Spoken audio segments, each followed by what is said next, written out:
அழிவின் விளிம்பில் இருக்கும் 20 வகையான நாட்டு மாடுகளை காப்பாற்ற இஷ்டா நிறுவனத்திலிருந்து தயாரிக்கப்படும் பொருட்களை வாங்கவும். காலையில் பயன்படும் பல்பொடி முதல் இரவில் பயன்படும் கொசுவத்தி சுருள் வரை இஷ்டாவில் உள்ளது.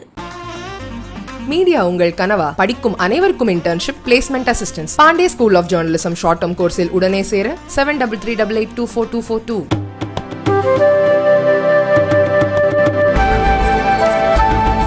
உலக அளவில் முதலாக உடற்கூறியல் துறையில் ஃபைபர் கிளாஸ் எம்பெடிங் முறையை கண்டுபிடித்து தேனி அரசு மருத்துவக் கல்லூரி மருத்துவர்கள் சாதனை படைத்துள்ளனர்.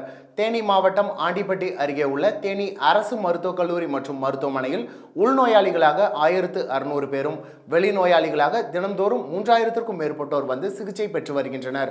இங்குள்ள உடற்கூறியல் துறையில் உடல் உறுப்புகள் மற்றும் முழு உடலை பாதுகாப்பாக வைக்க ஃபைபர் கிளாஸ் எம்பெடிங் என்ற புதிய முறையை உலகிலேயே முதலில் தேனி அரசு மருத்துவக் கல்லூரி உடற்கூறியல் துறை அறிமுகப்படுத்தி சாதனை படைத்துள்ளது.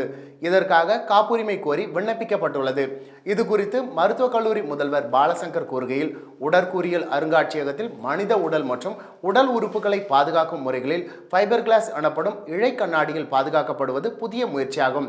பிளாஸ்டினேஷன் என்னும் முறை முதலில் ஜெர்மனியை சேர்ந்த கந்தர் என்பவரால் 1977 கண்டுபிடிக்கப்பட்டது.